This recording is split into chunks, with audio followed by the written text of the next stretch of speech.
Sitters in 5 rounds coming into round 6 of the FIA Formula 2 Championship. Who would be next to go quickest in qualifying as we hit the track at Barcelona for round 6 of the season to set the grids? Track limits, one of the things drivers had to be wary of, as well as those gravel traps around the circuit. A home race for Campos Racing and their drivers looking quick out there, and it was young Arvid Lindblad who made it 6 pole sitters in 6 rounds.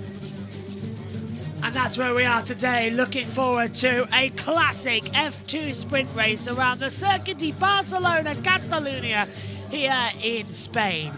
For potentially the last time, we are racing at this wonderful venue, 26 laps ahead of us for the sprint race, around a 4.657 kilometre circuit. That's just under 3 miles at 2.894. Elevation change is high, 29.6. The highest point is at turn 9 at Campsa, before it drops downhill to the lowest point at turn number 1. It's 871 metres down towards the first corner, and the braking points are aggressive. Hello everybody, welcome to the commentary box then. 45 minutes, 26 laps ahead of us for the sprint race. And so far today, sprint racing has been quite energetic. Now I gave those to Omi this weekend. He's delighted to take over them because they clashed with Formula E. But this morning's race ended 20 minutes before, well, actually it ended 5 minutes before the start of the sprint race. And then tomorrow, all the Formula E times have moved 2 hours earlier, just to let everybody know. So now, I could have done Formula 3 this weekend, and it sounds like Omi and Tom Cairns alongside me in the commentary box, you were doing that session. Omi, all hell broke loose apparently down to turn 1, so that 870 metres is critical. It absolutely is. We had contact between the leaders in Formula 3, of course, coming off what happened in Formula 2 in the feature race at Monaco. Quite chaotic. Formula 3 got its turn as well. So looking forward to this F2 race, but yeah, you could have done absolutely every single F3 session this week. Kind of the way it goes, isn't it, Tom? It didn't give us the best picture at the time. Yeah, not the best, but here we go, Tom. Here we go, we're ready for another round. And what are you expecting the championship to be like? Well, showing by what we've seen from Luke Browning and Leo Fornaroli, who have yet to win a race this season. Leo Fornaroli's only single seat to victory coming in 2021 in Italian Formula 4 in Misano. Can he end that drought by converting reverse grid pole into victory here today? Here's the grid then. From back to front, Rafael Villagomez alongside John Bennett on row 11. Then we get Clan Shields and Alexander Dunn taking only part of his penalty, but he's down there as well. 13 places he's got demoted after contact, both in practice and with Victor Martins in Monaco, both the same. 18th of the grid comes to Sammy McIntyre alongside Gabriel Mini, Emil Cordial alongside Max Esterson for 16th and 15th. Victor Martins starts 14th with Rita Miata in 13th. Ollie Gertis in 12th, with Dino Boganovic in P11. Jose Maria Marti has a reverse grid pole position in 10th. Arvid Lindblad goes into 9th. Sebastian Montoya in 8th, with Kushmani 7th. Roman Stanek is 6th, with Richard Verschoor in 5th. Jack Crawford 4th, with Luke Browning 3rd. Joshua Durskin 2nd. Leonardo Forlaroli has pole position for today's sprint. It's going to be fun, Amy. Down to turn 1, we're expecting even more lights-out drama, but Leonardo Forlaroli back on pole position. Mr. Consistent so far this year. Can he do it? Can he actually get more points and try and close on a championship lead? Well, I mean, this was the same front row that we had in Australia, and it was Joshua Daxon who shooted straight into the lead of the race. Will he be able to do it again? Well, we're going to have to find out in this race as well. Yes, Tom was just, of course, telling us about the stat, which we've been going on about since Monaco, in terms of only one race, only one single-seater race. Leonardo Fornaroli has won. He got to the FRECA rookie title without of course, winning a race, and he got to the Formula 3 Championship last year without winning a race as well, and he's looking to try to do the same in Formula 2. But Luke Browning, another consistent driver this season, and he'll go from 3rd in the race today. Yeah, and Tom, fingers crossed you said that stat. Maybe he can get his 2nd ever victory and hopefully even maybe take a stronger hold coming into the race today, as interestingly enough, my timing screen isn't 100% working, so hopefully it comes back to us soon. But it's going to be a good one as we head off on the parade lap, and hopefully here for the top 3. Yeah, absolutely. So Leon Lafonarelli aiming for a good start to this. There is Emerson Fittipaldi watching on in the pit lane just outside the Sauber garage. He'll be hoping that he sees something entertaining from this today. Of course, he's had a young driver, or a relative of his, compete in this championship, Enzo Fittipaldi, last year, I believe, before he's moved on to racing other championships. And very shortly, we'll be hearing from our top 3 starting on the grid.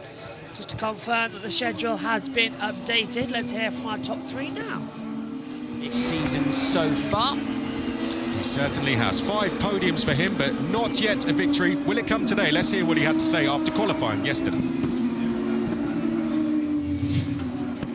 I think we'll be good in the race. Been good in testing here. Obviously got a lot of experience around this circuit, as does everyone. But 2 years of Formula 3 and 1 year of Formula 2 now. Well, coming into my first year in Formula 2. I think we'll be good. Let's see how we got on. I'm hopeful. Got full faith in the team, and yeah, I just try and do what I can and pick up what we can. I'm aiming for the victory, not only a podium, especially in the front row. If I manage a good start and I take the lead from corner 1, then I think I will be in a decent place, because like this I can manage the race, manage the tires, and yeah, and hopefully finish the race first. Of course, I will try the best to achieve the win. It's going to be a long race. Degradation will be a tough point to look at it. So for sure now I'm gonna review everything with my engineer to try to drive as best as possible. 2 things I picked up on there, Alex: tyre management, degradation. Yeah, it's going to be all about that. This one of the most abrasive circuits of the year. Both factors of roughness, macro and micro, extremely harsh here around the Barcelona circuit. It used to be the peak degradation of the Formula 1 calendar until we brought Bahrain into the chat, but now it's right out there on the abrasive end. With these kind of temperatures in the air, it's going to be all about who can keep the left front tyre under control. A man who have a lot of experience of that is Richard Verschoor. Yeah, that first corner, downhill, 871 metres.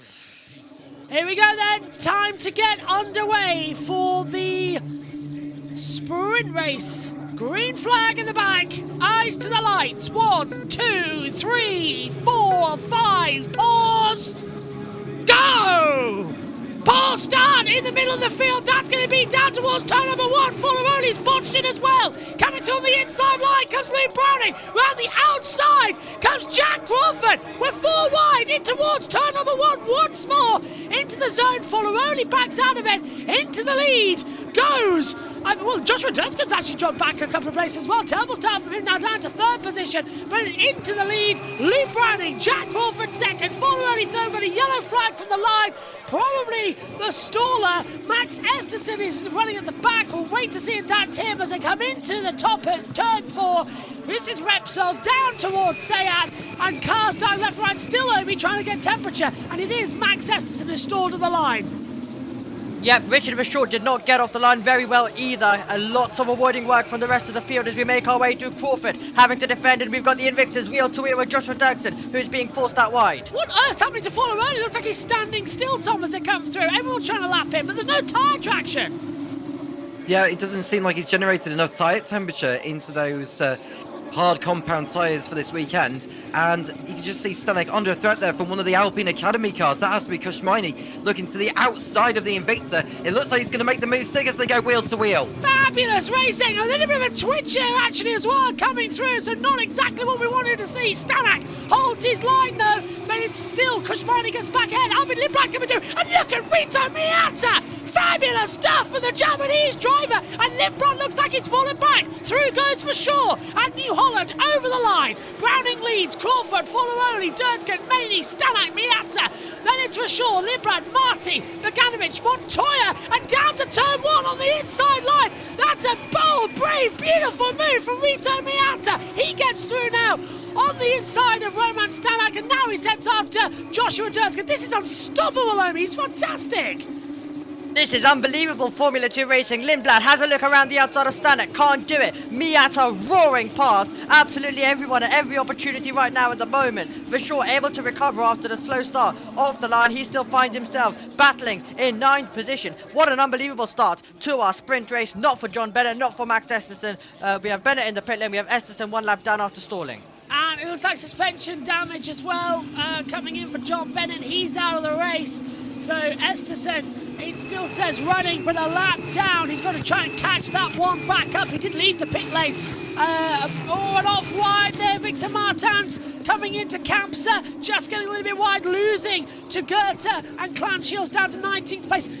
Tommy Small at the start of the Formula 3 race then earlier on as well. This is insane. They almost look like they're going too slow. They've got no traction out there, but the track temperature, 48.6. Yeah, and the DRS has been enabled, so we should start to see some overtaking down the pit straight. But what a start from Rito Miata to get himself up to 6th place. It almost looked like he was going to run into the Alpine Academy car of Kushmaini into turn 1, but got the car slowed down in time. And so the DRS is now enabled, I think. Well, I thought it'd be enabled at the beginning of this lap, but no one's using the DRS at this moment in time. It should have been enabled, but no one is just yet. Jack Crawford 133.693 as they come into the first corner. Can't see any yellow flags as to the reason why it wouldn't be enabled. It's after 2 racing laps have been completed, so it's on the second. It should have been last time by, but it's not been put through yet by the stewards. Everyone's still struggling to find grip right now as well. Richard for sure looking to the inside of Ivan Limbrad, who looked like he was standing still. There's no difference of tyre compounds. We take a look at the start over. Yeah, just stalled on the line. Yeah, absolutely. So as I mentioned, Vachon did not get a good launch from the line at all, but a great getaway from third for Browning, able to immediately challenge down towards turn 1. Crawford went wheel to wheel with Forneroli. Dirksen tucked in the slipstream. The staller, of course, further back was Max Esterson. We went down into turn number 1, and Dirksen able to keep his foot in. Crawford then finds himself losing out to Forneroli. It was a great jostle in the battle for second place for quite a few corners here on this opening lap. Right, let's take a look back. This is on board, and the stall for Richard Vachon just lost a couple of places. It bogged down Tom as he got going, but behind Max Esterson just completely did not get going. Well, it looks like he didn't quite get the biting point he needed there. Nearly went into anti-stall there, did Richard Vachon. So he actually was lucky to even get going, because otherwise that could have caused problems for those behind. Just making their way through someone. You see he's just losing places. There goes Rito Miata to his left. Vachon having an absolute nightmare of a start. And this is Victor Martin running wide whilst he was jostling with someone. And that's another camera that Form have to replace as well to come through. It gets destroyed. And a lead change at the front. Luke Browning gets ahead of Jack Crawford, but Crawford's round the attack, trying to swing round the outside, coming into turn 3, uphill towards 4. Again, it's going to drift wide. It becomes the opposite way through that you go. So if you start on the outside, you look to the inside. Again, Browning defends into turn 4, but that's going to leave him vulnerable on the exit. If Crawford get the power down, it'll be a great move on the inside line. Fabulous, then wheel to wheel. Oh, brilliant move from Crawford on the inside. He bent the front winglet of Crawford, but he kept his foot in it, and he takes the lead. Wow! Unbelievable stuff from Jack Crawford, able to take the lead, not waiting for your traditional overtaking opportunity down to turn 1. Instead, he gets it done into turn number 6. Browning didn't want to give it up. They were millimetres from contact, but Crawford leads. 90% convinced that there was a winglet bent in there. It almost looks like it went inwards. I'd love to see a replay of that, but fabulous stuff. They are really delivering out there today. I can't tell if people are running mediums. It looks like everyone is running the hard compound tyres at my eye angle. Let's hear from Browning. Okay, long game, Luke. Long game. Yeah, long game. His tyres will degrade at this stage of the race. Go on. 132. 4s, yeah, Kushmani. And he's on hards. So everyone's on the same tyre compound. I have no explanation as to why half the field is quicker than the other. You're all managing differently, I think. But Luke Browning closing in, closing in. And he's just got to sit in behind into turn 1. Of course, being told how it is a long race, faster than this time going to Miney. But it's a managing race. We talked about how the tyres can go very quickly around the circuit, so it's very, very important for them to be able to keep it and make sure they have it at the end of the race. We're taking a look on board with Alex Stern, who's moved up 3 places from his original starting spot, and he currently finds himself behind the framers of Mini and Montoya. So lap 5 then, let's take another look. This is the move. Watch that front winglet. So Crawford goes defensive, Tom, and then it's round the outside. Here comes, again, a nice run. Incredibly, finding so much grip around the outside. How those two didn't bang wheels, I really do not know. So this is Crawford going to the outside on the grass there. Browning just about leaving enough room so that they got through the next corner together without colliding. And we'll see further on around the lap. This is a piece of debris from Mini's car separating from the front wing there. So he's had contact with someone that could compromise his downforce performance there on the Prema. Of course, him and Montoya are in different liveries to what Prema tends to normally use for their junior categories. But there we see Josh Dirksen only in 4th place behind Fornaroli. I wonder if Browning may try and go for it on Crawford this time around. But the problem is he needs to make sure he gets those hard tyres to the end, really, without falling off the cliff, which could make him do a pit stop. We don't tend to see pit stops in sprint races in Formula 2, but let's see how far these drivers can take these hards. As Fornaroli thinks about a move on Browning to the outside.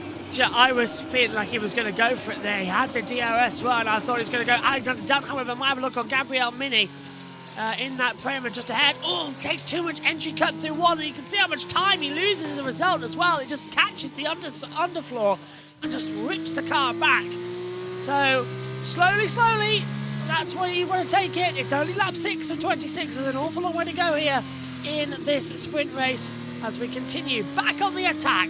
Crawford leads, Browning, Fornaroli, Dirksen, and then we get in with Kushmini, Rita Miata. Watch out for him. Superstar run there. Stanak, Lindblad, Vashor. Marty hasn't moved, he stays in 10th. Vujanovic, Montoya, Mini, Dunn, Goethe, Megatuniv, Cordial. Let's have a word with Mini. Okay, just for info, you lost the end plate, but shouldn't affect anything. So just stay focused, focus ahead. Let's go. I'm surprised he didn't feel that, Omi. Running over the front tyre, he would have surely felt a little bit of the vibration. These drivers are sort of sewn into the cars. It's part of their DNA. Yeah, absolutely. It might just also be a bit of a reminder as well for the driver being told in case he may have already known, but the team just making sure that he absolutely is sure of that as he makes his way through it. But yes, it's not really too much to worry about at this stage of the race. The DRS continuing to be dished out down towards the fast turn, but they are going to maintain order at this stage, and this is the tyre saving phase of the race. If you are in the mid-pack though, there is a possible chance of some dive bombs being thrown if there is an opportunity, or if there is any moves as well. Victor Martin and Cordial won't be happy with each other after they got very close on the opening tour as well. Van Shields getting ahead there of Rafael Villagomez for 19th position. Lap 7 of the race then, and now things begin to settle down, but after an explosive start, not as bad as Formula 3, but we'll get there as they exit turn 5 and say out and head down towards the 7-8 chicane. Okay, take a breath time. Biggest winner at the start, Alexander Dunn up 5 places. Hardly surprising, really, is it? Everyone's sounding sick out there, which is good news. So they get used to the new whine at the back of these new cars. Second year we've run them with 100. First year there we've run them with 100% renewable fuel and sustainable. So F2 and F3 the same fuel. Formula 1 will take that from 2026 onwards, and then a new regulation already possibly coming in 2029. So here we go once more. It's kind of why I kind of didn't agree with the fact that Andretti weren't allowed in this year. Why come in the last year of a regulation change? Or I don't know, maybe why stop changing every 3 years to stop teams coming in and having the advantage? Montoya and Mini now, they're going to play the team game and just sort of hold it back. They're not going to want to do much to interrupt each other. They'll try and work together. And Alexander Dunn, who's behind them as well, will try and just hold it back. So far, Tom, a nice smooth race as Victor Martins gets back up into 17th place, but Browning leading comfortably. Sorry, Crawford leading Browning comfortably by 7 tenths of a second. Yeah, I know I'm making any moves at the moment, understandably so, given the hard compound tyres only being able to last so much. Of course, they will have 37 laps of a feature race tomorrow, so they'll even have to try and go further into the rest of that with these compound tyres. They do have another set of the hard compounds to use tomorrow, but for now they just want to settle into the race and just look after them before they start pushing in the last 5 or 6 laps. A bit of a slide. Looking good so far. Kushmini, Rita Miata. 7 tenths between them at the moment as they come down into turn 10. La Calex. As we take a look, the RT driver. Surely a star of Formula One's future as well, I think, is Rita Miata. He's got the same qualities as we've seen in Takuma Sato over the years as well. Sato, of course, a 2-time Indy 500 winner.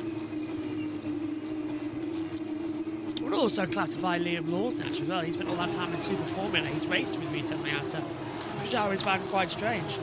Lawson, up until recently, was still racing in that championship, but it was last year, wasn't it? He was Lawson was still racing there. So you close it through once more. Hang on a minute, I've got files opening on my laptop I don't want to open from TNT Sports. As, we'll hold that through. Go on, Emmy. Yeah, they're making their way through in this phase. Yeah, I think Victor Martins right now would be fastest lap, but it's turning into a race where the drivers will now be thinking about later on when, of course, we do get to the end of this race and they'll all be attacking. So it'll be interesting to see how they're all going to play this next phase. Crawford trying to break clear out of 1 second. Browning will focus on later on and try also to get up there to try maybe take the win. Fornaroli, Dirksen will also be playing their own little games as well. But Crawford, what a result this would be for him after winning at Imola the sprint race, taking the feature race at Monaco due to the timing of the safety car, and then also being able to possibly by the end of today win. Timings are down. Hello. Hello. I thought timings were down. Let's have a look. Are you going to reset yourself? There we go. I apologise, that timing and scoring has been down for the opening 8 laps. JT, hello. All set up for an emergency takeover of Hello. Of IndyCar.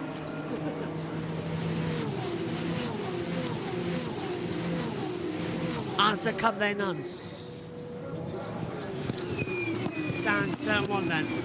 We're taking a look. That's Joshua Dirksken trying to chase down Leonardo Forlaroli. Luke Browning just ahead as the running order continues. So far, so good then.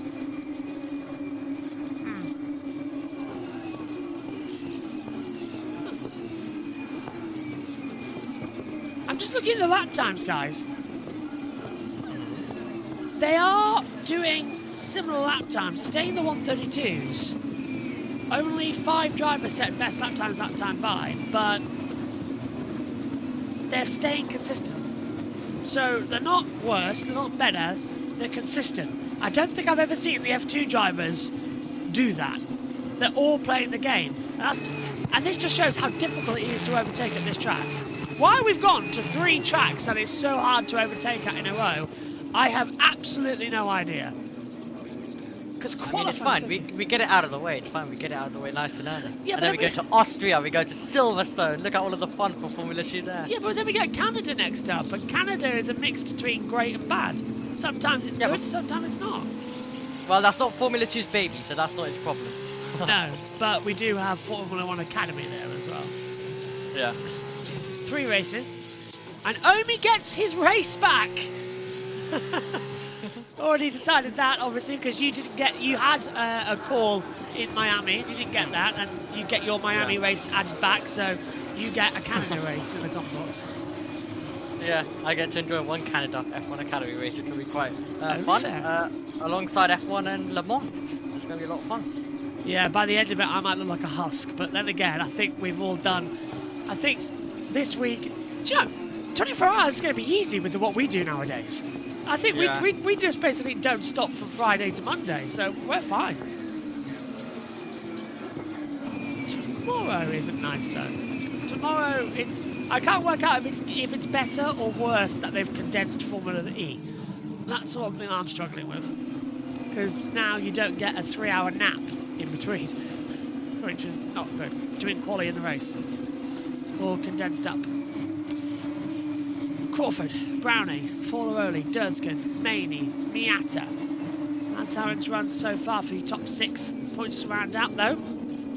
With Arvid Lindblad in 8th, Snanak in P7, dropping down just a touch as we come into it. Lap 11 then, of 26.13 will be half distance. Now we're starting to see the tyre compounds just hit their groove. Literally in some cases, and look at the rear rights. On board with Dino Boganovic in the high-tech, looking back to the Prema of Sebastian Montoya. He's just been signed to Fernando Alonso's driver academy. And anybody remembers last time Alonso won here, well, the first time he won here in 2006, Sebastian was a baby in the cool-down room. Yeah, feel old now, really old. Jill Crawford from Browning, Forlaroli, Durskin and Maney. Okay, we're in another Monaco, boys. Was it this? Was it Formula 3 this bad this morning? Well, it had a crash at the start, but I think it was spread out. I think Formula 2 just had such an energetic start, and now it's all calmed down. But Formula 2 is spread out. Mini having a look on his teammate, had a look, didn't go for it. Chose to live there, didn't he? Yeah. Camps as a run out. If you get the inside, I've only ever seen 3 moves into this version of Kamsa, and all of them have been superb. In 4-wheel racing. In MotoGP, they're sliding through all the time. Oh, they'll look down at the Calex. The Calex, of course, turned 10 named after the Calex Bank, which used to sponsor the Pagoda here. No longer. It's quite weird when you're actually in the city areas as well, and you see all the sponsors that you've grown up watching in the Barcelona Grand Prix actually in the city. It's really quite alarming. I do love the Spanish Grand Prix. It's one of my favourites on the calendar. A little bit of a look round the outside. Nothing there, unfortunately, coming for Richard Verschoor, trying to get ahead of Arvid Lindblad for 8th place. Well, half distance though of the sprint here for F2, and Crawford's done a 1:32.086 to go fastest overall. Lindblad's defending well here, and it's at this time I'd like to call on the racing gods to give us some action, give us a lunge, give us an overtake. Stop giving us these races where the drivers have to save their tyres. It's not. That shouldn't be racing. Racing should not be about saving. Racing should be about pushing to the limit. I miss Bridgestone. I really do. Tom, I'd like to get your thought actually. Michelin, Bridgestone, or Pirelli? Oh, Goodyear. Let's throw Goodyear in on that as well. It's difficult because they're all in like different eras. Well, oh, Dirkson's dropped down the order. Don't know what's happened to Dirkson, but he was very slow, and has he got traction now? He has. Did he miss gear? Let's have a look. No, he's stopping. Dirkson's slow, and he's into the pit lane. Well, that's a dramatic change to the race that we were not expecting a driver to just retire. But Joshua Dirksen, with some sort of gear issue, is back into the pit lane. And now we've got Verschoor look on the inside. He's on the grass. He's jumping up on the inside line to turn 1, and they're going to make contact. And Arvid Lindblad's going to spin off. And he's going to stall the engine, isn't he? Because that's what Mecha Chromes do. Richard Verschoor round the outside, getting passed by Jose Maria Marti on the run up towards turn 4. There's a bent steering column. Green flag back out. Lindblad has restarted it, but round the outside goes Marty. And Verschoor with that damage, surely he can't continue on. Well, thank you, Racing Gods. Verschoor struggling to get on the power and the traction, and it means that home hero Pepe Marti goes through, while his teammate Arvid Lindblad finds himself spinning off the road, and that a dramatic moment And it was always going to get so tight when Vishal, I think we could tell when Vishal went tight to the inside line, it was always going to get tight into the braking zone and Lindblad's spinning, and somehow he's been able to continue. Surprised that bump didn't shut the engine off. I've seen that happen before. I think it's the bump that damaged the car. Hey, he moved under braking, that's why you couldn't brake. Well, I'm sorry, but how's that moving under braking? That's not. You tried to do a Sebastian Vettel on Valtteri Bottas and you failed at it. That's not Arvin's fault. Look, Arvin's going to move to defend. Doesn't move again, as far as I can tell. He tries. Tom, that's exactly what Vishal did. Mate, he just crashed into the side of... It's under investigation by the stewards, but that's exactly... Vishal's tried to do what Vettel did and failed. He's tried to just set him a double dummy. Yeah. Yeah. Well, he just didn't quite perfect. He was just banging in wheels, really, and he wasn't quite ahead of the corner, was he? For sure.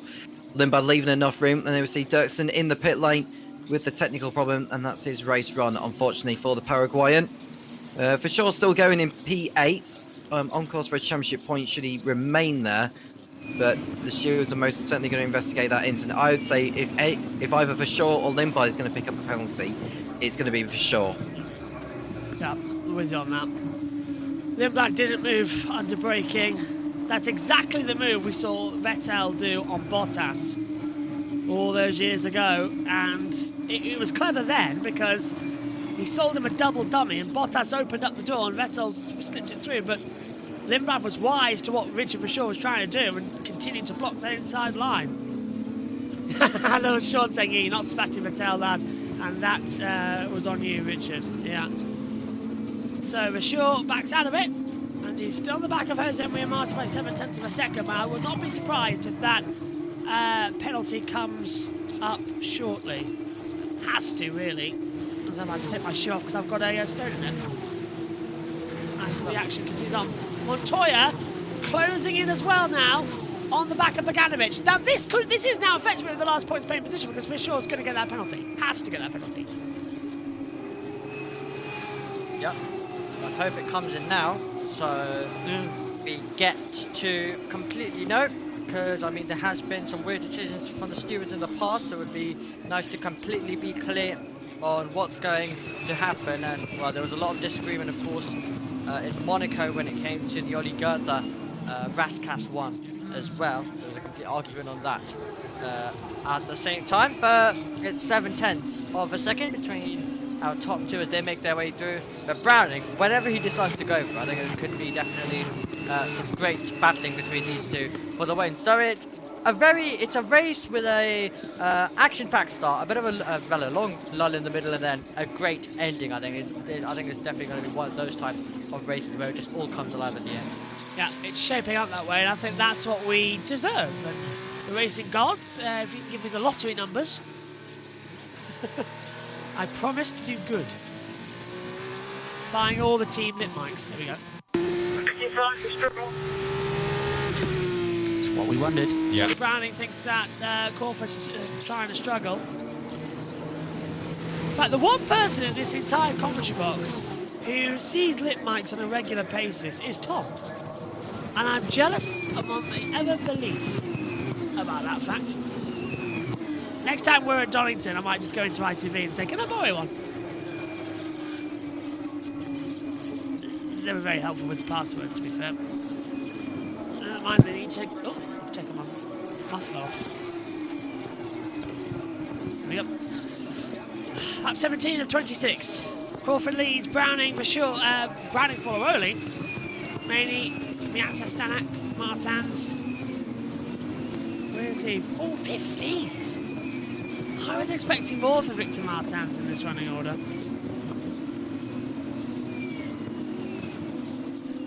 Yeah, still not a surprise. Yeah, well, it's a surprise to me. We'll see how it goes. Is he? Where is he? 8/10 off Megatunev. Can't overtake. So we're swapping one Spain track, which is good racing sometimes, for another Spain track where you can't overtake at all. And even a try, turns 4, 5, and 6 is chicane. Looks to be red flag city. Madrid probably might be, especially for Formula 3, the red flag, and Formula 2 on the red flag. city. And also, if they do decide to put the Porsche Super Cup there as well. Oh my god. then the pilots that we're going to be covering are going to be extraordinary. And yeah, please, tomorrow, can we not have a pile-up? I've had to do 2 red flag talks so far for both races. We've not had a normal opening lap so far this season. Yeah, I can tell you right now that I believe Omi missed you a lot, Tom, in the previous race in Monaco. Did you cover the whole red flag thing, or did you give it over to Chris McCarthy? I covered the whole thing. We've got to move. Mini versus Montoya. Contact! Oh, Montoya's round! Oh, and so's Mini! They've both spun off and separate. They've come together, but they've both spun off separately. And they've both... Oh, that's going to be a safety car. Yeah, they've both stalled it. Both stuck in neutral. Oh! Oh my word. If I remember correctly, didn't Montoya and Mini crash in Formula 3 last year at that same turn number point? 6? They did. Yeah. They did. Yeah, they collided at turn number 6 last year around Spain in Formula 3. And they've collided again. This time they're teammates though. And we're going to need the safety car. The two primos commit Harry Carey down to the first corner, and now the safety... Oh, Montoya's got going, but the safety car is out. Safety car is out, but Montoya has refired. Do you know, if I was Sebastian, do you know what I'd do? Box for softs. There you go, Amy. Yeah. I've got top. Yep, so this is Mini to the outside, and yeah, Montoya just... He had his nose in front, so it wasn't really Mini's corner. I'm surprised Mini didn't really sort of give it up at that point, because realistically, he wasn't going to get that move state. Having said that, Montoya caught the curb on the inside, which sort of threw him into Mini. There is the other end plate gone on Mini's car. Good measure, Mini team radio. Oh my god, mate, what a teammate. Good job, amazing. That's how you drive. Good job. Like his father in many respects, but I don't know. Oh, Montoya flicks it back around. Don't tell me he gestates to Gabrielle, does he? Oh, they took it off just before. That's right. Mini's still in the car. Yeah. That's because you're not allowed to get out until the safety car and the race director tells you. Go on, Amy. Yeah, with now Rashad Dunn, Megatunif, Martins, Cordeal, Villagomez, Shield, Montoya, and Lindblad all pitting. This is going to be critical. Double stack going on at Rodin. This is going to make the sprint very exciting near the end, because everyone's going to have, some drivers are going to have fresh tyres attacking the ones at the front. Oh, goodness me, are we going to have another Matsushita late charge like we did in 2020? It's going to be a really exciting end to this one. It's wise, actually, to come in and put on the soft tyres. That's what I was alluding to. And I've been Lindblad's done the same thing. Put the softs on, go for it, see what you get. Always alarms me how small the F2 tyres look. But they're huge.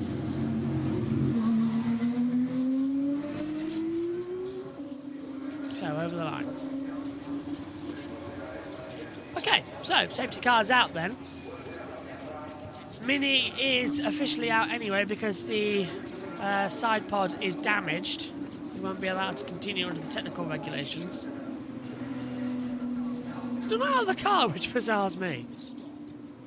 I know you're not allowed to get out until told, but there's literally no one around now. Let's take another look at it. So Montoya's there. Mini's gonna go the outside.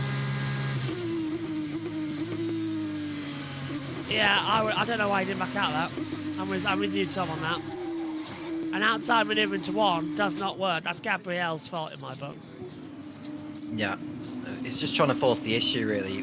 Gabriele Mini just too desperate. I think it's because of the limited number of opportunities. He thought that was the moment to go for it, and he just continued to stick his nose in there, and it completely backfired there on the Italian. But he'll have another go at it tomorrow with the mandatory pit stop involved. The soft compound tyres are used in this one. Some drivers are pitting in for the soft compound to give themselves a chance of snatching a points position away. We haven't heard anything in relation to the for sure incident with Lindblad, have we, JB? No, nothing. Nothing's flashed up on the monitor. As Joshua Durskin has refired, and he's going to get going. Several laps down, though. Well, I don't know why bother putting him onto softs, to be fair. That's, it's a good day to suppose for tomorrow, but there's no real issue to go and put it on. Right, let's take this opportunity then to check in with what Chris and Alex are thinking up in the booth. Crawford, Browning, Fornaroli, Miney, Miata, Stanek, Marty, Beganovic. They're in the points. They have not stopped, nor has Ollie Goethe either. So he is moved up to 9th. However, from Richard Verschoor down, Alex, they have all stopped. So there we can see confirmation of the pit stops to the left. So Verschoor will be leading those runners on the soft tyres when this race gets going, and it will do at the end of this lap. Yeah, he's the driver to watch. He will be the orange liveried MP. His teammate, a Red Bull liveried machine in the shape of Ollie Goethe. So watch out for him. He'll have considerably more grip when we get going again. I mean a lot. Couple of seconds. Yeah. At least. It's going to be a big delta here. So those drivers who've given up track position, I think that's a really smart move when you see how much the drivers on the hard tyre are managing. That being said, the soft tyre won't make it easily to the end. They'll still have to look after it. Luke, we do everything we can to get Crawford on this restart. Well, there we go. They've got to have... Here we go. Green flag coming out. Safety car removed. 12 minutes to go. 5 laps. Easily just enough time. We're racing again here in Barcelona. Now, watch out. Is Browning safety tyres enough where Crawford already said he was struggling? Down to turn 1. Watch those on the soft compound tyres that have boxed. Alexander Dunn is the first of those, as well as Richard Verschoor, but he's got that penalty that could be coming for him, but he's already making the move down towards the first corner. Having a little look, and through. Verschoor passes Goethe. Montoya now trying to go around the outside of Villa Gomez. Alexander Dunn also passing Goethe, so yeah, already all those on the softs are just flying. They need to make quick work. They need to quickly get their way to exactly what Verschoor's doing, sending it down the inside of Beganovic. That's dangerous, especially, look how much they're degraded already, my goodness. Inside front is completely shredded. Are these their qualifying tyres? Yeah. Oh, you have no grip whatsoever. Oh, there's going to be contact there. Yeah, there was. Oh, hang on, that's a slow. That was Goethe and Cordial. I think Shields getting caught up as, yeah, Goethe's dropping down around the outside. Villagomez trying to go for a move as well. Lindblad and Verschoor's going to be investigated after the race, but they're battling together right now. Enemies to allies as they fly through the field. Look at Lindblad back in. He's now getting back in, as I said earlier on. Go on, I mean. Yeah, Dunn needs to get on with it, because if Dunn is able to get up right behind Verschoor, and if Verschoor gets a penalty, that could be the net person who makes his way through, as we see. Martin's run wide, and Stanek going through as we come over the line to begin another lap. Whoa! This could be critical for Verschoor. Martin's kicked the rear of that car out sideways. Now he's got side by side as well on the inside to Jose Maria Martin, and he's through. And now they're bringing in Megatuniv and Villagomez. Megatuniv, 2 into 1, almost contact. Martin nearly ran into the side again of Victor Martins, and everybody now a liability, right? This is just... hold on tight, see what you've got. 1:32.042 for Villagomez. So he's lapping 4/10. He's lapping 6/10 faster than anybody else in the field right now. And everyone's just getting swamped by those on the soft tyres. Verschoor fourth. He moves up to 4th. Dunn gets ahead of Miata as well. Dunn needs to try and get through me, and he's going to send it up the inside, and he is going to be able to take the position. Verschoor and Dunn now with 3 cars ahead. If Alexander Dunn wins this race, how much of a mockery is that going to make of the penalty system? Forced out Victor Martins in Monaco, gets the race win, and a race where he took a 13th place grid penalty round the outside. Great move from Sami Megatuniv. He gets ahead of Stanek. Montoya is now going on the inside as well of Jose Maria Martin. It's pointless looking at the timing tower we've got up here in the commentary box. He can't update as fast as the drivers are passing them. And we're to eyeball it. Montoya wide. Yep. And coming through on top. And here comes Alexander Dunn now. He's going to have a go at Fornaroli because Verschoor's in 3rd. Yeah, he's got to get on with this as Dunn, because Fornaroli's on the hard compound side. He'll be one of the slow ones, so Dunn has to pass Fornaroli now to keep up with Verschoor, and he does it into turn 1. So that is now up to 4th place, but Crawford and Browning are going to be slow compared to these two, but for sure it might be, well, it's just his luck. He wins the race, he gets a penalty afterwards. It's pretty much his standard. But Alexander Dunn at 15 places right now. He's using the tyre compound and the safety car to his advantage. Rules or not, he's followed them this time around, and he might just get benefit up the inside. For sure, going for him. Needs off his front wing as Browning goes incredibly late defensive. And for sure has better exit. Browning shuts him off through the kick at 6. 7 and 8 is not an opportunity unless you're Richard for sure at the inside. Tremendous move, but can Dunn fight back? He's trying to go around the outside of Kamsa. That's not a place. Wow. Wild. Absolutely wild stuff, and now Vershaw only has 1 car ahead. We would have loved a steward decision. We said we needed it. Dunn's going to make the move as well, and that should be easily himself taking 3rd position. But now this is going to be critical. Vershaw is about to get onto the back of Crawford. Dunn needs to try to stay with him. It'll be 3-1 to the first corner, if anything. Look at this. Crawford looks like, and it's a black and white flag for Martins for track limits. But Crawford's about to lose the lead of the race to Vershaw and Alexander Dunn. I can hear the Bad Boys theme just starting up in the background. This is exactly what's going to happen. Down to the first corner. Crawford goes to the inside to defend. Vershaw stays on the racing line. He's trying to follow with Alexander Dunn just behind, but Vershaw takes the lead of the race. And Dunn's got so much more traction coming into 3. I wouldn't be surprised if he loops it round the outside. In fact, that's exactly what Dunn has done. Brilliant. And now he sets after Vershaw. This could be Alexander Dunn for a race win. The stewards need to hurry that up, but it's going to be after the race. It always ruins races. There wasn't much going on earlier on in the race. The stewards easily could have made a decision. We're battling farther back. Miata is trying to dive bomb Maney. Montoya's in there as well. Montoya gets the gap now around the outside of Miata. Let's see whether we can do so.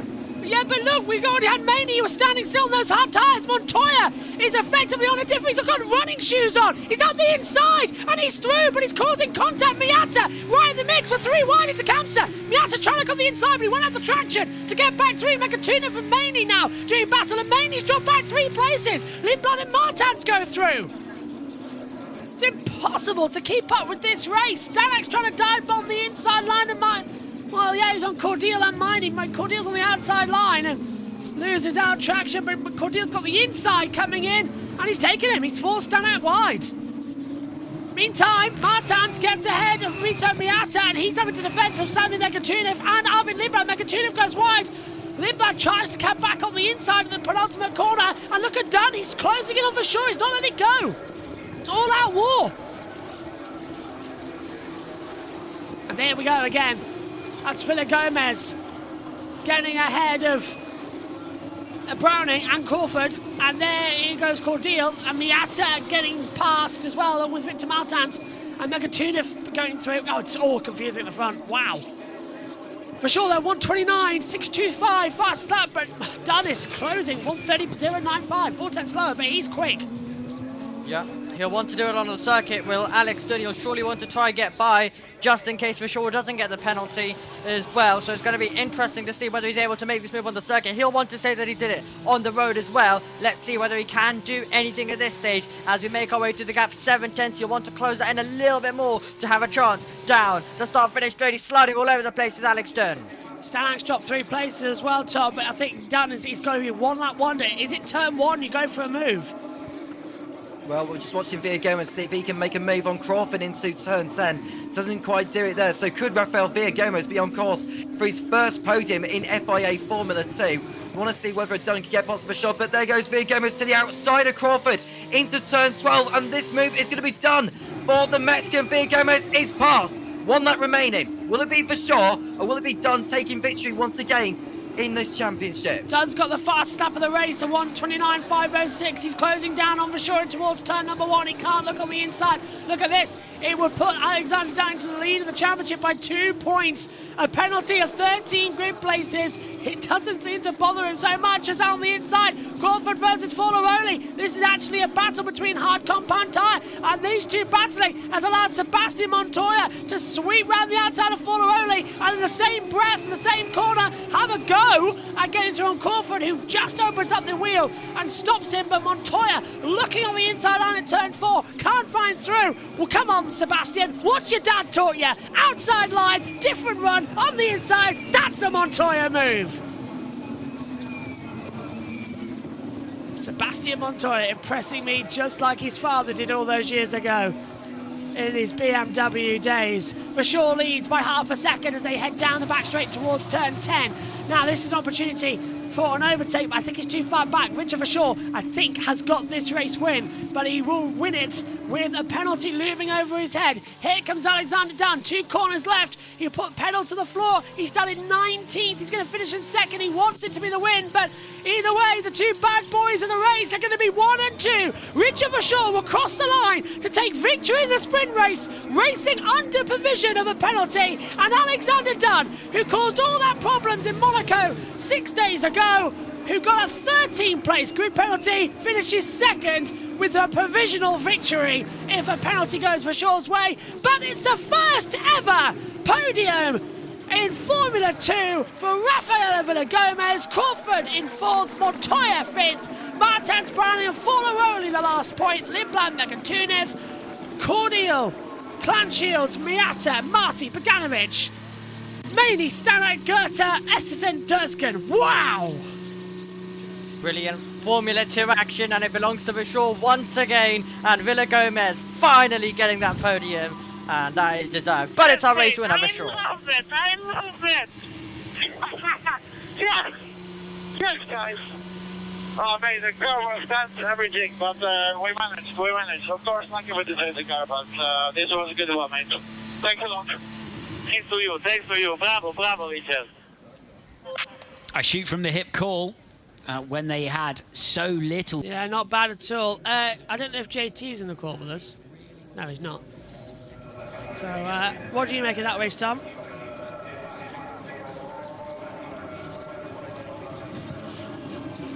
Oh, I think Tom's frozen. Go on, Emmy. A brilliant Formula 2 race, action-packed all the way through. That was box office stuff, and the fans getting treated to so much action in the grandstands. Let's check in then with the world feed until Sky kicks off. I tried. Nice job, boys. I bet we didn't think we were going to be bigger. Oh, I actually thought we were going to win. Good job, mate. You got past the class for all there. So, pretty good fight. Good job. Yeah, mega job. Apologies again for yesterday. These little mistakes just happen, so I'll work hard to make sure that we don't have them as we keep going forward.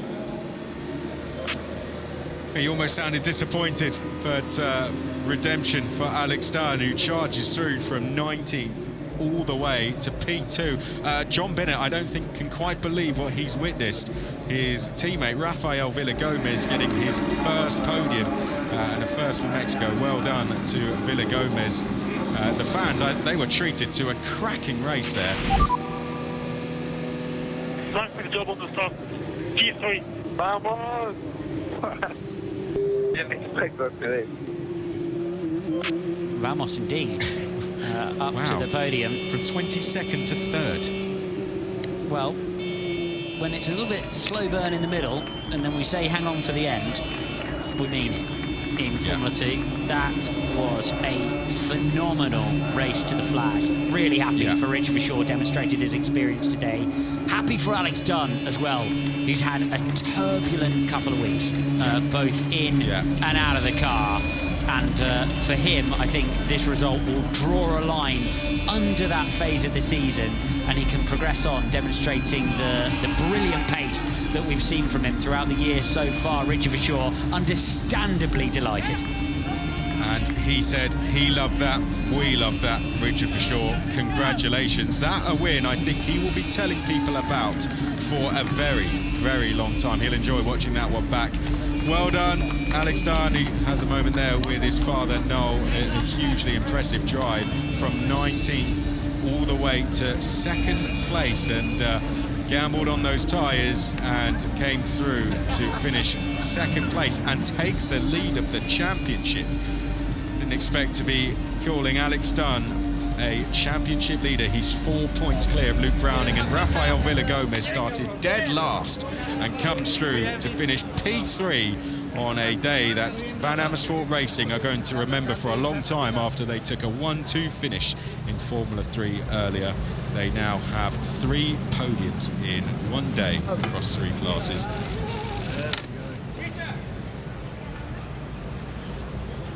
Well, congratulations to Richard Verschoor, but also to Alex Dunn. All of Ireland will be cheering there. We saw his parents are staying in the same village as in Monaco, and he now leads the championship, and it just shows you, doesn't it, the difference. 55 minutes until the start of qualifying. They couldn't even give us an extra 5 to get the podium. Thank you very much, Sky Sports F1. We don't give a bleep about the juniors. Omi, final thoughts? Actually, well, great. no, they're not final thoughts. I'm not having that. I'm checking. We are checking. Go on. Yeah, well, also congratulations to Villagomez in terms of getting that podium finally. From 22nd on the grid as well. We've had some unbelievable stuff from 22nd. Last on the grid to a podium in a Formula 2 sprint race for Villagomez. Absolutely unbelievable. Cannot believe what we have just seen. Formula 2, absolute action-packed craziness, chaotic. Let's cross back over because I've got. I have it. I'm not being defeated. Here we go. Season. Villagomez driving up from completely the rear of the field is peak Formula 2, isn't it? Yes. With the late race pit stop, but it was Richard Verschoor's day. Driver in his 5th season of Formula 2 racing, retired in the feature race back in Monaco. Has been a winner in a feature race earlier on this year, but an extremely hard-earned victory for Richard Verschoor. Yeah, absolutely, and was composed in coming through the field there, and then held off the challenges of Alex Dunn to come through and take the win, and adds to the success we saw him get at Jeddah. And congratulations to Richard Verschoor. It's very close in the championship, just 11 points between our top 4 drivers. So, as you say, Alex, we could see more changes coming tomorrow. Yeah, definitely could.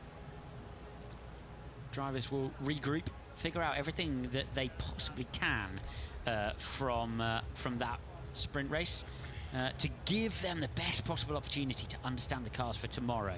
That very much a voyage of discovery for the drivers on management of the tyre, and they'll take that information, great information, about the soft compound versus the hard that they saw play out at the end of that race, and throw it all into the numbers for tomorrow. That was good. I just understood the start. You stalled? Yeah. I stalled, then I was P8. And you started 19. You started 19. Yeah. My start was negative. Yeah?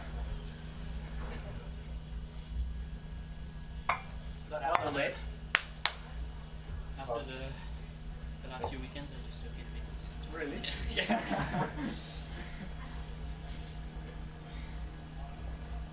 Where are you supposed to go? Yeah, I mean, I couldn't brake at the initial part. Anyway, you were ahead. I was ahead as well, but I don't know. It was really close twice, I think, for you. Yeah. The hearts were horrible. Huh? Yeah, yeah. Oh my god. Whoa. Did you do that also?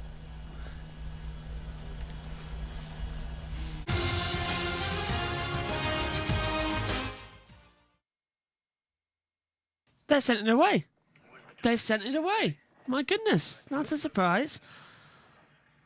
We might have to put up with some Italians.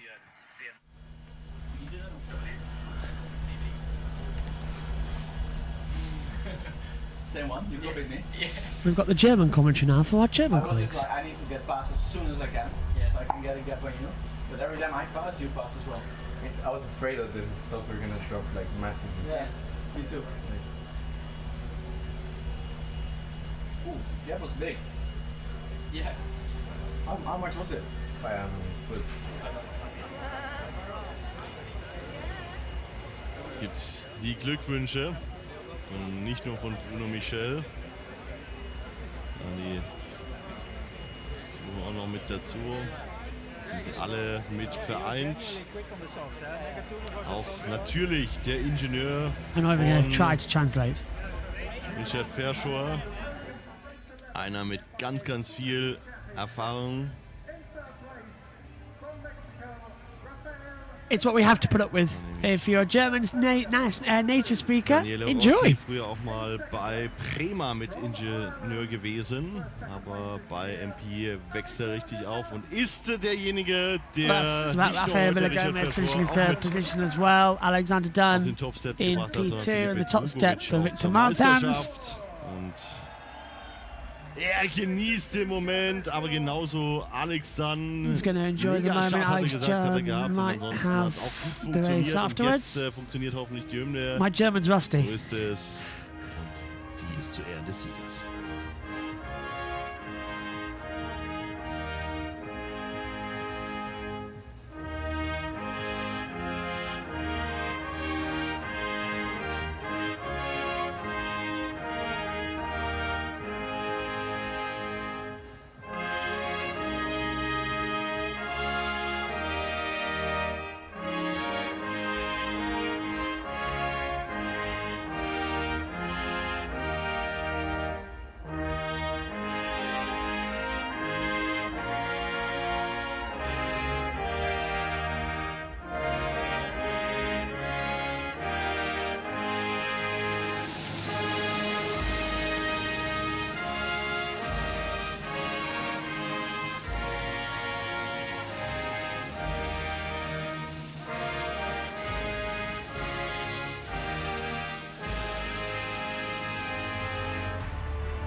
Die Hymne der Niederlanden, wie wir sie oft in der Formel 1 schon gehört haben. Jetzt also auch in der Formel 2 zum zweiten Mal. Zum ersten Mal in diesem Jahr, weil für Platz 2 hat er sie natürlich nicht bekommen, aber nicht zum letzten Mal. Da bin ich mir sehr, sehr sicher, denn in der Form ist er richtig gut dabei. Gibt auch fürs Team natürlich den Pokal.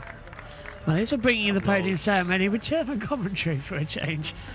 Zweiter Platz für Alexander, nicht minder hervorzuheben. Der wieder Meisterschaftsführende. That could be Stark. Da gibt es keinerlei Diskussionen, trotz aller Sachen, die man natürlich nicht unerwähnt lassen darf. Letzte Woche der Wish Kellyanne was here, my older sister. She could translate German for me. Gegen Victor I'm a Martins, bit als er rusty. ihm bei der Boxeneinfahrt hinten aufs Heck geknallt ist. Aber all das interessiert nicht. It's champagne time! Der I bringt can die tell you that Erfolge right mit now. nach Hause und Raphael wieder kommt. Oh, well, an interesting session as we heard the national anthem and the podium, and thanks to our colleagues at Sky Sport F1 Germany for helping us out with that one as they've stayed on the air. Sky Sports UK clearly don't care about that one. But a wonderful atmosphere and a wonderful race that we're seeing ahead, and hopefully it's going to be a classic to come into it later. No, even the Spanish local is any help there with not commentary. Okay, my thanks to Omi, my thanks to Tom as well, and we'll be back very shortly with all the action from the F1 qualifying from us all here. Bye-bye.